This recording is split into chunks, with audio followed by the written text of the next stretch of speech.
Hi everyone, Assalamu alaikum. I hope you all are well, safe, and healthy. Thank you for joining us today under our Let's Talk Study with Us regular admissions session. My name is Syed Asad Ali Shah. I'm an Education USA advisor with the Islamabad office in Pakistan. Today's session is for everyone who is interested in learning more about the college regular admissions and enrollment process in the USA. Before we start, a little bit about who we are. We are Education USA Pakistan. Education USA is a global network under the US Department of State made up of over 425 international student advising centers in more than 175 countries.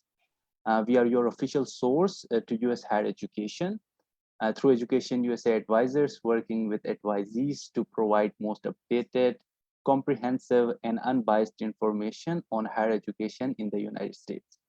Next slide, please. In Pakistan, we are part of USEFP, United States Educational Foundation in Pakistan, which is also the Fulbright Commission in the country. USEFP promotes mutual understanding between the people of Pakistan and the people of United States through educational and cultural exchange programs. We have offices in Islamabad, Lahore, and Karachi, but are available for any student that needs support or advising throughout Pakistan through email and call. Given the current COVID-19 situation, Education USA Pakistan is completely virtual, so you can easily access our free advising services and sessions online. Other than advising, USCFP also has a programs department that administers multiple fully funded programs, including the Fulbright Scholarship. You can find information on our fully funded programs on our website. USCFP also has authorized prometric testing centers in Lahore, Karachi, and Islamabad. You can check out our testing facilities on our website, www.uscfp.org. For any questions, you can contact the relevant department at testing@uscfp.org. As mentioned earlier, today's topic is Let's Talk Study with Us, regular admissions. For our session today, we have Miss Emma Sletland. Miss Emma is the International Recruitment and Enrollment Coordinator in the Office of International Admissions at the University of Colorado, Denver. Emma advances the university's strategic enrollment priorities, serves as the primary traveling recruiter for the office, and is responsible for agent management and recruitment and marketing initiatives. Emma earned her a BA in International Studies and French from University of Colorado, Denver in 2015. And has been working in various roles in international education since. She has lived, worked, and studied abroad, including 1 year working as an English teacher in Tokyo, Japan, on the Japan Exchange and Teaching Program.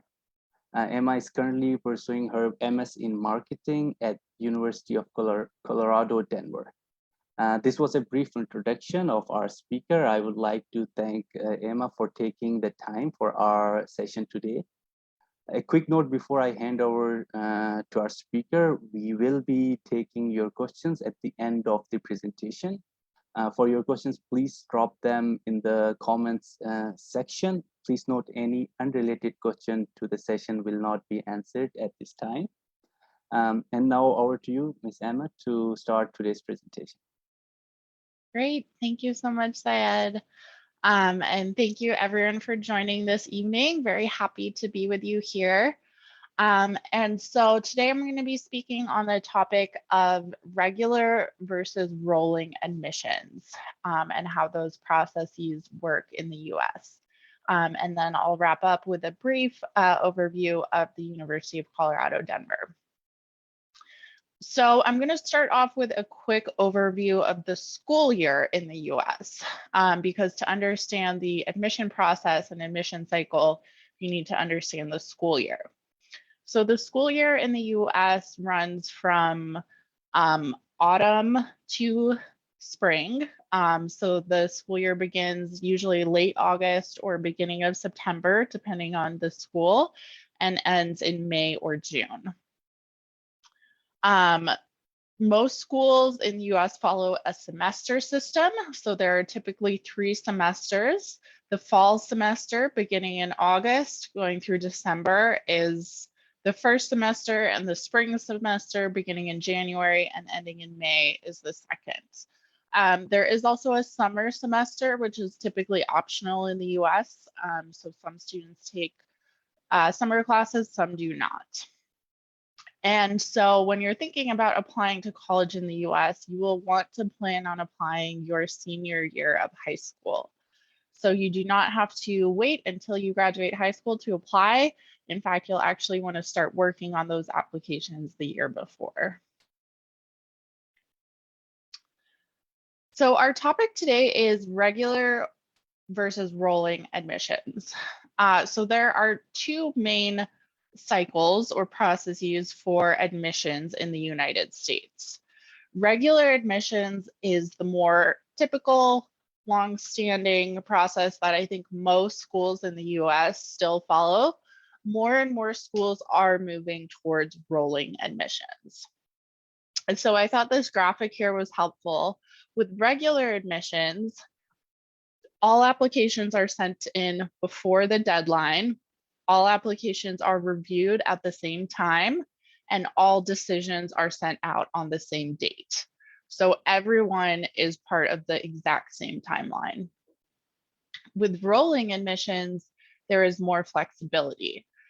So there may still be a final deadline, but applications can be sent in on a rolling basis as they are completed. Applications will be reviewed as they are received, and decisions will be sent out as they are ready. So just a little bit more to help understand this distinction.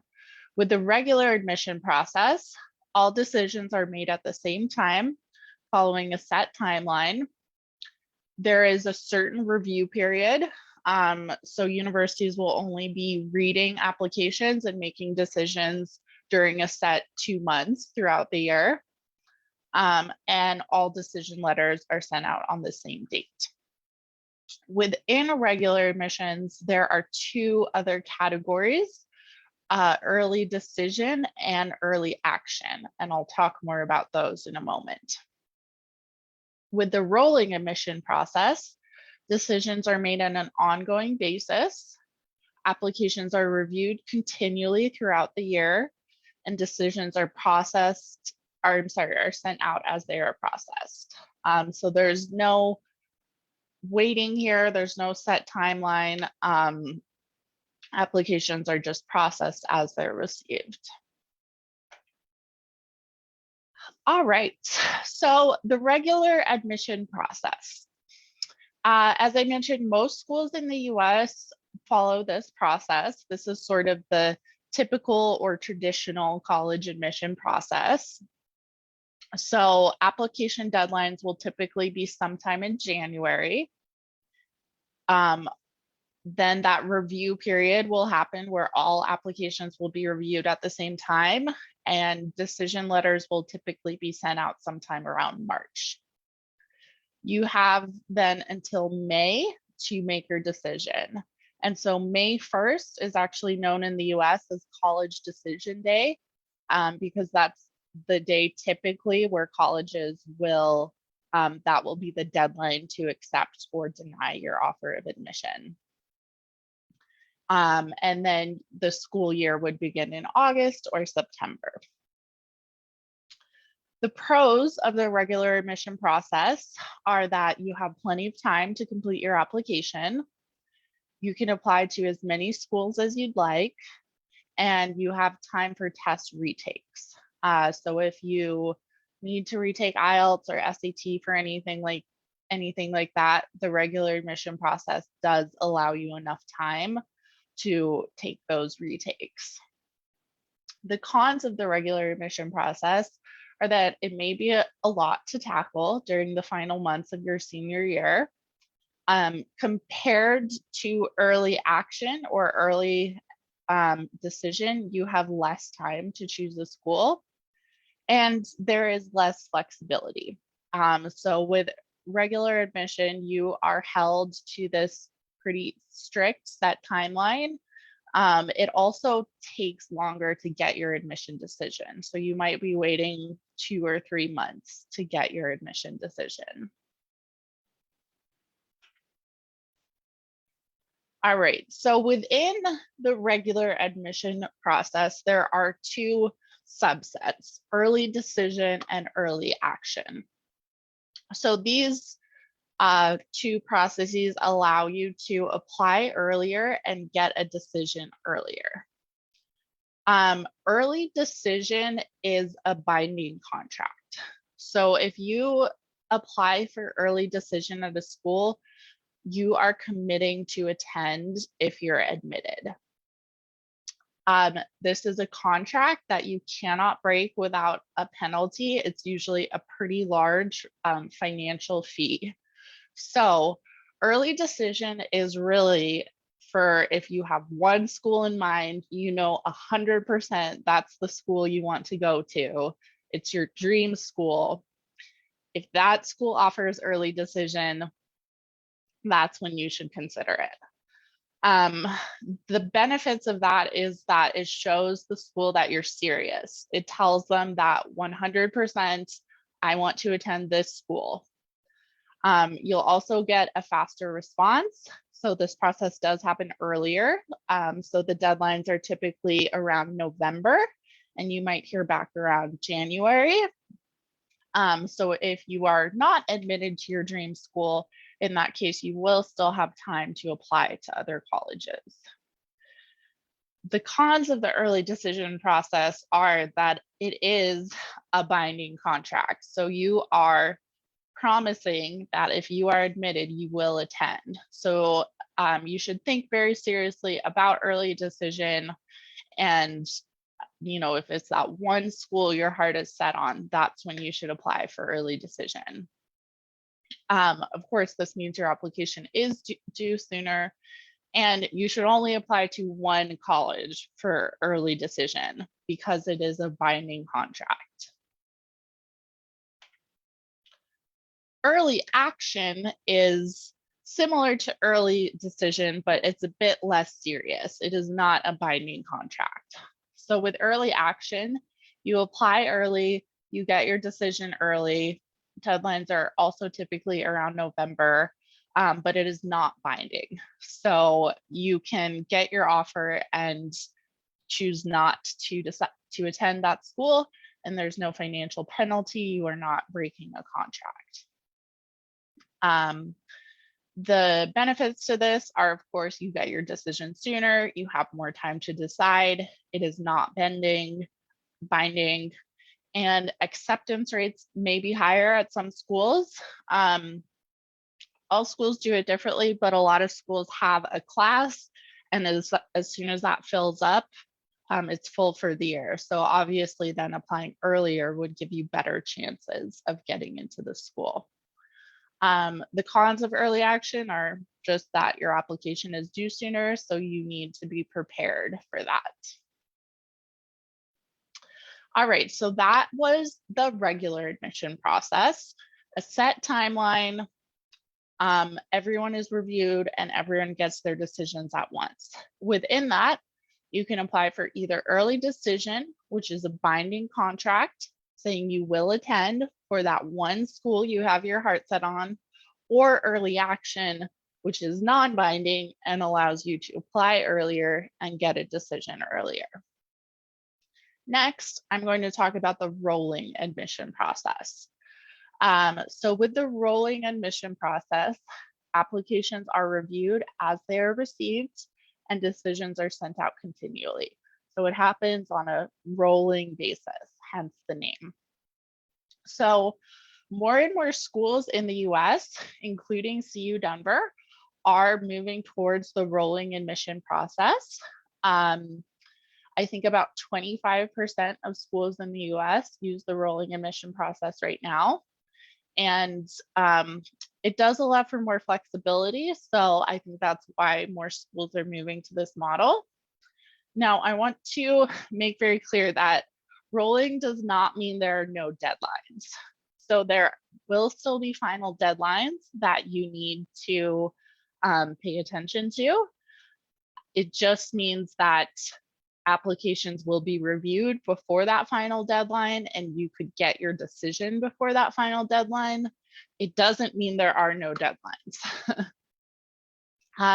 So the pros of the rolling admission process are usually you will get a much quicker decision turnaround because you don't have to wait until the deadline. Your application will be reviewed and processed as soon as it's received. This allows you more flexibility and more time to complete your application. Typically, the deadlines for rolling admission are going to be much later than for the regular admission process. The cons of rolling admission are that not all schools offer it, and that if you do apply too late, it could hurt your chances of admission, or especially it could really hurt your chances of getting scholarships and financial aid, because typically that is limited. So for scholarships, generally the earlier you apply, the better your chances.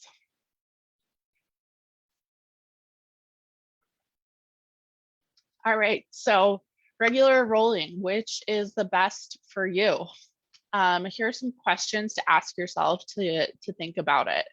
So is your heart set on one school, or are you considering many schools? If your heart is set on one school, I would encourage you to look into the early decision process. That's probably going to be your best chances. If you're not quite sure and you want to consider many schools, the regular or the rolling admission process may be better for you. You need to keep in mind when your transcripts and test scores will be available. So if an IELTS score is required and you don't have that by the deadline, that may mean you just need to apply to a school with later or rolling admissions. Do you need time to retake tests? So if you think you might need time to retake, you might want to apply early so that you then have time to take those retakes and apply to schools. And how long are you willing and or able to wait to get your decision? So with the regular admission process, it takes longer. You may be waiting up to 3 months to get your decision. With the rolling admission process, you'll usually get your decision much sooner. But ultimately, what it's going to come down to is the schools you're choosing to apply to. So they will have their admission processes and you will have to follow those. So a good question to ask when you're talking to schools you're interested in is, do you use regular or rolling admissions? So these are lists of some of the top ranked schools in the US that offer both regular and rolling admissions. So as I said, the regular admission process has been sort of more typical. So you'll see some of the very, very highly ranked schools on there follow this process. But more and more highly ranked schools are starting to follow the rolling admission process. So you can see some very highly ranked schools on there that do offer the rolling admission process. So ultimately, it's going to come down to which school you want to apply to and what kind of admission process they offer. All right, so some reminders and tips when thinking about all of this. The first is to always check the specific school deadlines for the schools you're applying to. So I've given some general timelines, some overviews, but there is no universal deadline in the US. Each school has its own specific deadlines. So you need to check those. You know, if you're applying at 5 schools, make a list of those 5 deadlines, put them in your calendar. because each school does things a little bit differently. So it's really important to check those specific deadlines for the specific schools you're interested in. So this was sort of the general admission process. Certain schools do have earlier deadlines for either scholarships or financial aid, or international student deadlines that are earlier.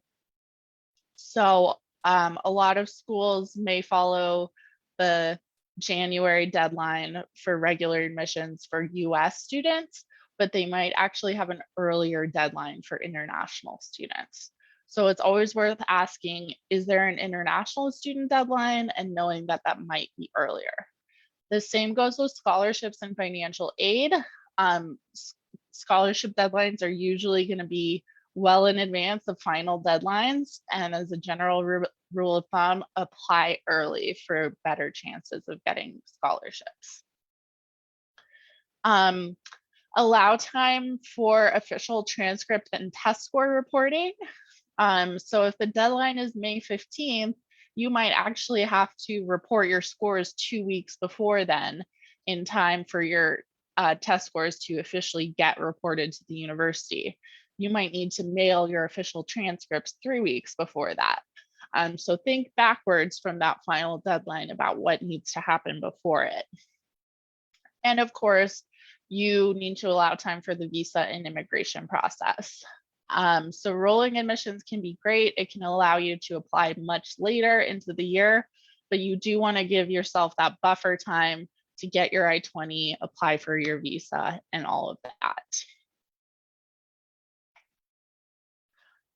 All right, so that was an overview of the regular and rolling admission process. I would like to wrap it up with just a quick overview of the University of Colorado, Denver, which is where I work and where I'm also a student right now. So CU Denver is a medium-sized public research university. We are located in Denver, Colorado. You can see Denver on the map there in red. So we are in the Rocky Mountain region of the Western United States. We have over 140 different programs across 7 schools and colleges. And what really sets us apart is our location in the heart of downtown Denver, which is a major city.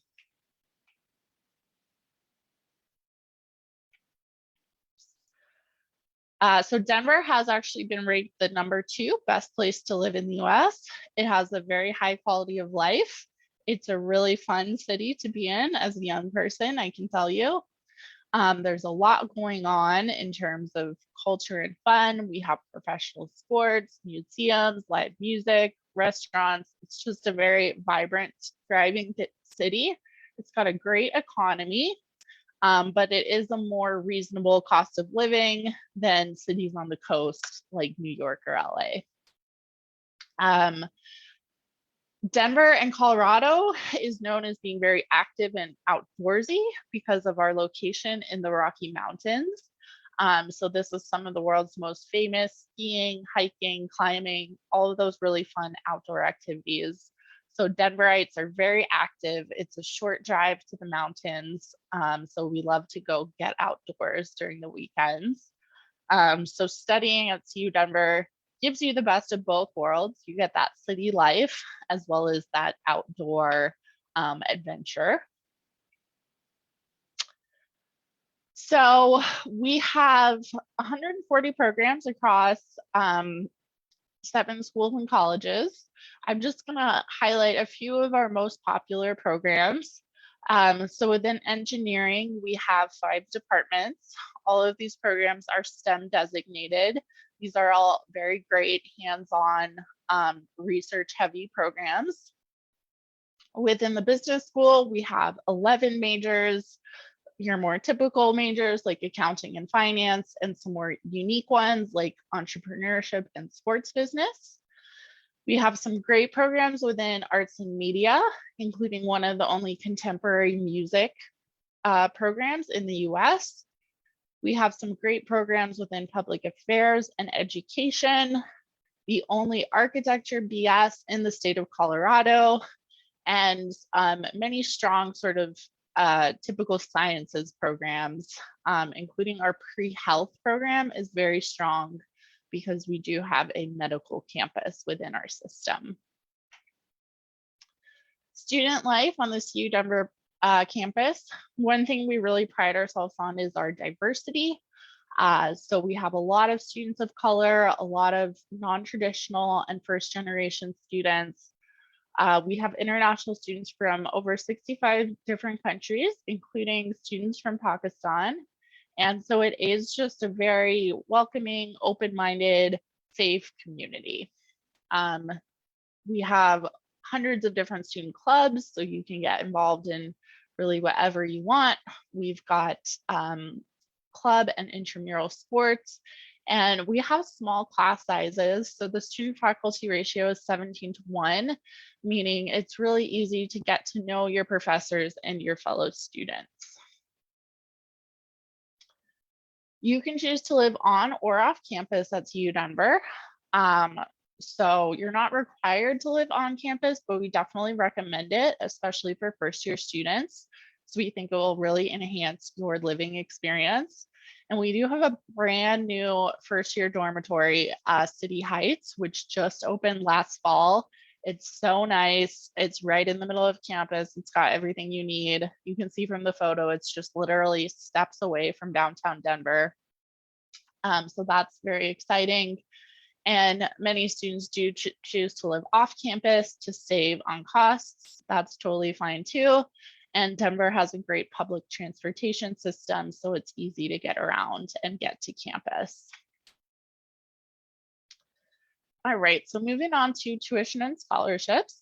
You can see our total tuition and the I-20 amount on the right there. And we offer lots of different scholarship opportunities for undergrads. So we have an automatic merit scholarship for up to $10,000 a year. On top of that, you can apply for additional merit and need-based scholarships and program-specific scholarships. And all of these scholarships can be combined to contribute to your total cost of attendance. So a bit more information on our scholarships here. So the two main categories are the automatic merit-based. So this one, you don't need to do anything to apply. You will automatically be considered for this scholarship during your admission review. It's based on high school GPA, so you can see the range there. And we will convert your GPA over to the US scale during admission review. And you can get up to $10,000 a year with this. Then we have our additional scholarships. For these ones, there is an application required. And so this is based on your merit as well as your financial need. So we'll ask some questions about your family's financial situation. And these awards range anywhere from $1,000 to $20,000. For these scholarships, as I mentioned, it's good to apply early since they are limited. So for fall 2022, the priority review deadline is March 1st. And quickly, I'll talk about our application process. So at CU Denver, we use the rolling admission process. So now that you know what that is, so at CU Denver, it's a pretty quick and easy online application process. We do not require SAT or ACT for any of our programs. So all we need is the online application. We are happy to waive the application fee for everyone participating in this webinar today. So all we will need is your high school transcripts. So for students from Pakistan, we'll want to see your grade 10 and your grade 12 boards. If you're currently in grade 11, that's fine. We'll just want to see your grade 10 boards and your grade 11 transcripts. And we'll need proof of English language proficiency. So you can see our deadlines here. So as I mentioned, rolling does not mean no deadlines. It just means you don't have to wait until the deadline to get your decision. So you can see our final deadline is quite late. You can apply all the way until July for the fall semester. But if you're applying for scholarships, that priority deadline is March 1st. And since we follow the rolling admission process at CU Denver, we will get an admission decision back to you very quick, within about 2 weeks. For English language proficiency, there are a number of different ways you can meet this requirement. So IELTS, TOEFL, and Duolingo are the most common. We do also accept, if you're planning on taking the SAT anyway, you can use the English section. Also, if you're in AP or IB high school curriculum, you can also use those tests to meet the English requirement. All right, so that is it for my presentation. Thank you so much, everyone.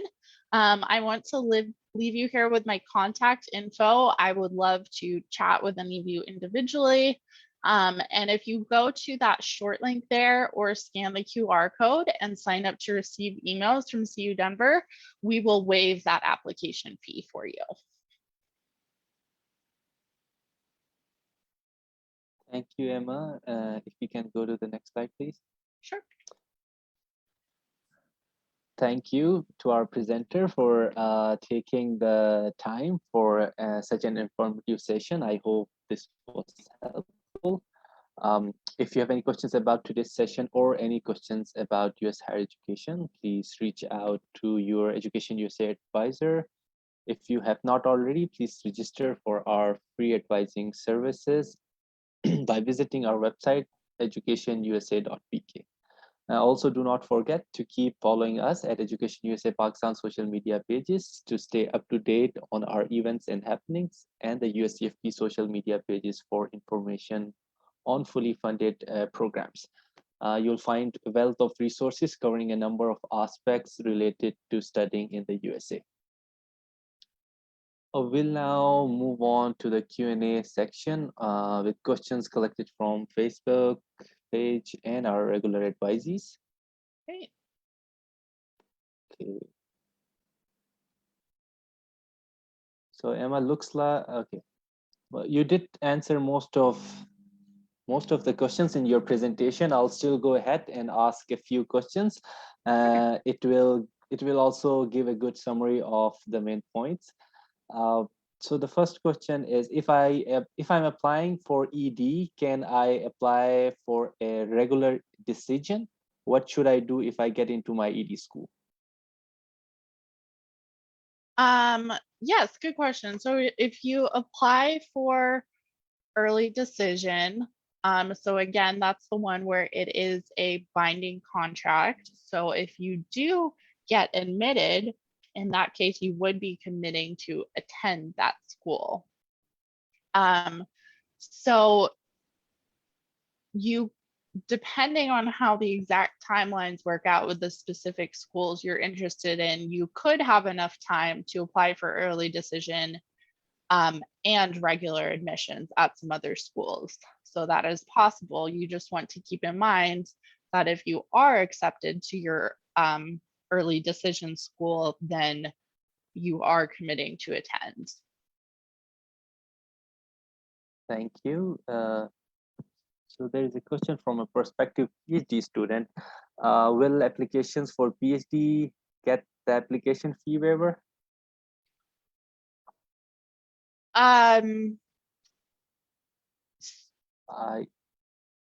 So just to clarify, the whole process we've been talking about today is generally for undergraduate admissions for bachelor's degree programs. So for PhD programs, the process is very different and it's very individualized. So I don't think any of this would necessarily apply to a PhD application. For that, I would encourage you generally to talk with the individual department because the PhD application process is very individualized. But yes, we are also happy to offer a fee waiver for everyone attending today. Thank you, Emma. I'll just quickly add, if you haven't to student who just asked a question regarding PhD, if you haven't already registered, please register for our free advising services. As Emma said, most of the presentation today was targeted to undergraduate students, but if you need further guidance and advice regarding how to apply for a PhD program, then you can register for our free advising services and talk with your education USA advisor in detail about your case. Thank you for attending our session today. So Emma, next question is, would applying late into the deadline affect our chances of acceptance? And is there any such thing as applying too early? Yeah, good question. So in general, yes, applying later could hurt your admission chances. So some schools have a certain limited number of seats for that year, and once it's full, it's full. And as I mentioned, especially with financial aid, applying later will definitely hurt your chances because scholarships and financial aid are generally limited. And then is there a thing as applying too early? That's a really good question. So yes, you could apply too early because generally there's also a date where the application is open. And so you could not apply before that date because the application may not even be live on the school's website, or like you might not have the grades available. So for example, at CU Denver, we require at least 3 years of high school grades to make an admission decision. So you could not apply before finishing 11th grade because we need those 11th grade results available to make an admission decision. So the application open date and the specific requirements for how much high school you need to apply, those are great questions to check with your individual school of interest.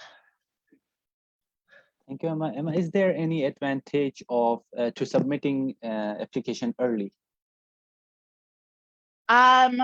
So yeah, we always say apply as early as possible. You know, the advantages can be that for those schools that have a limited number of seats, you might have a better chance of getting admission. You might have better chances for scholarships. And also, we always just encourage you to apply early because sometimes there can be unforeseen obstacles. Your transcript doesn't arrive in the mail, or your test score doesn't get reported, or something like that. So just allowing yourself a little bit of buffer room and starting early is always encouraged. Thank you. And is it true that early applicants have a greater chance of getting scholarships or financial aid as opposed to the regular decision pool? So yes, that can be true depending on the school. And so again, each school in the US has their own practices, so it may vary a little bit from school to school. But generally, yes, a lot of schools will consider you for aid based on which applications they see first. So in that case, applying early would help your chances. Thank you. I have just started my university research process. What are my chances of getting into a US university for the fall 2022 semester? Yeah, good question. So of course, your chances are going to be individual based to your high school grades and your situation and all of that. But for many schools, you do still have time for fall. So for example, at CU Denver, you have plenty of time to apply for us. For a lot of schools, the early action and early decision deadlines have probably passed for fall 2022. Some schools, you may still be able to get in for the regular admission process. Those deadlines are typically sometime in January. So you'll just want to do some research into that. Thank you. Do you offer LLM JD programs? We do not at CU Denver. have a law program. We have some great pre-law programs. We have like criminal justice, which would be great for pre-law, but we don't actually have a LLM degree. Thank you. Next question: if I get into my ED school, but I'm not getting the required financial aid, can I wait for decisions from my regular decision schools? If you're applying for early action, you could do that. So again, early decision is the binding contract you are committing to attend. So in that case, you could not wait. Because if you decide not to attend, there is a financial fee and a financial penalty. With early action, that's fine. It's not a binding contract. So you could apply for early action and then wait to hear from other schools. You'll just want to make sure you know the deadline to accept or deny your decision. Thank you. Okay, the next question is, does your school allow Afghan students to apply for a bachelor's degree, and are there any scholarships available? Yeah, I'm sorry. I think I missed the first part of that question. Do we allow what students? Looks like we have a prospective students from Afghanistan watching our session today. So the student Okay. is asking, does your school allow Afghan students to apply for a bachelor's degree, and are there any scholarships available? Yes, we absolutely do. We actually have an Afghan student who works in our office as a student assistant. She just arrived, so we're really happy to have her here. So yes, you can definitely apply, and there are scholarships. So the scholarships are available to students of all nationalities. And so we have that automatic merit-based scholarship for up to $10,000 a year, and additional merit and need-based scholarships you can apply for on top of that. Thank you. Looks like final question we have is it true that Denver has an international airport and offers international flights? So coming into Denver is easier for international students? Yeah, great question. Yeah, so that is true. Denver International Airport is actually a major hub within the US. So it's actually the second largest airport in North America, and there are hundreds of flights going in and out every day, including many international flights. So we have a direct flight to Europe, we have several direct flights to Europe, direct flights to South America and all over. I don't think there's any direct flight to Pakistan, but I used to travel a lot for my job, so it is very easy to get in and out of Denver. That's it for the questions. Thank you again, Ms. Emma. Any final thoughts or parting words before we go off? Yeah, I'd just like to thank you for having me today, and thank everyone who participated and asked great questions. It was really great being here with you.